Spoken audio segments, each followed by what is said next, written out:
আমি বিশ্বাস করি রব্বুল আলামিন আমাকে সৃষ্টি করেছে এই শরীয়তপুরের নড়িয়া সখীপুরের মানুষের জন্য আমাকে সৃষ্টি করেছেন। আমাকে সৃষ্টি করেছেন এই যে মায়েদের, এই যে বাবাদের, মুরব্বীদের সেবা করার জন্য আমার জন্ম হয়েছে। আমি আমার জন্য বড় কিছু পেয়ে গেলে আমি যতটুকু আনন্দ হই তার চেয়ে বেশি আনন্দ হই যখন আপনাদের কোনো একটা কাজ আমি করে দিতে পেরেছি। আমি সুনামের জন্য না, আমাকে কেউ ভালো বলুক এটার জন্য না, মানুষ অনুধাবন করুক কিরণ কেমন, কিরণ কি চায়। সত্যিকার অর্থে এই অঞ্চলটা পিছিয়ে পড়েছে। এই অঞ্চলটায় যখন আমি রাজনীতি করতে আসি 92-তে, আমি এই রাজনীতি করার আগে আমি গত 77, 73, 74, 77 এখানে অনেক আসা যাওয়া করেছি। আমি আমার চোখ দৃষ্টি পড়েছিল এই অঞ্চলটা কিভাবে আগিয়ে নেওয়া যায়।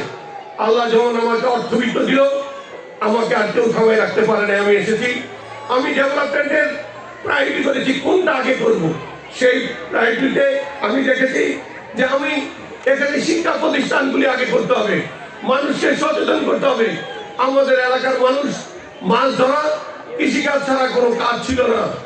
আমি দেখেছি অনেক মা ধান তুলে সন্তানদেরকে লেখাপড়া করাইতে পারে নাই, মরিচ তুলে লেখাপড়া করাইতে পারে নাই। পরীক্ষার সেন্টার হওয়ার কারণে এখানে হাজার হাজার সংখ্যা ছাত্রছাত্রীর সংখ্যা বেড়ে গেল। আমি দেখেছি অনেক মায়েরা আঁচল গলায় দিয়ে বলছে যে বাজান তোমার জন্য আল্লাহর কাছে ফরিয়াদ করি, আমি আমার পান্তা ভাত, গরম ভাত কপালে ঝুঁকে না, সেই আমার বাচ্চা পান্তা ভাত খেয়ে পরীক্ষা দিয়েছে। আমার মেয়েকে ফর্ম ফিল আপ করতে 1000-1200 টাকা লাগে, বেদেরগঞ্জের থেকে গিয়ে থাকতে পয়সা লাগে, সেই পয়সা আমার ছিল না। তোমার কারণে আমার সন্তানরা মানুষ হয়েছে। আজকে অনেকগুলি কলেজ হয়েছে, আমি আনন্দিত, আমি গর্বিত।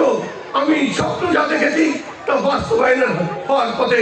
আজকে হাজার হাজার ছেলেমেয়েরা intermediate pass, degree pass, honours করা হয়েছে। অনেকে বিসিএস কোয়ালিফাই করেছেন, অনেকে পুলিশের চাকরি পেয়েছেন, অনেকে সরকারের বিভিন্ন উচ্চ পদস্থ কর্মকর্তা হয়েছেন। এটা বলবো না আমার সফলতা, এটা বলবো আমার স্বপ্ন। আপনাদের সকলকে মিলে যে প্রচেষ্টা করেছি, সেই প্রচেষ্টার বহিঃপ্রকাশ আমাদের এই অঞ্চলের শিক্ষার হার অনেক বেড়ে গেছে।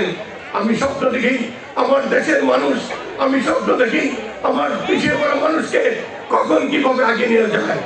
আজকে একটা সুযোগ এসেছে, আমরা চেষ্টা করে যাচ্ছি, আপনারাও চেষ্টা করেছেন।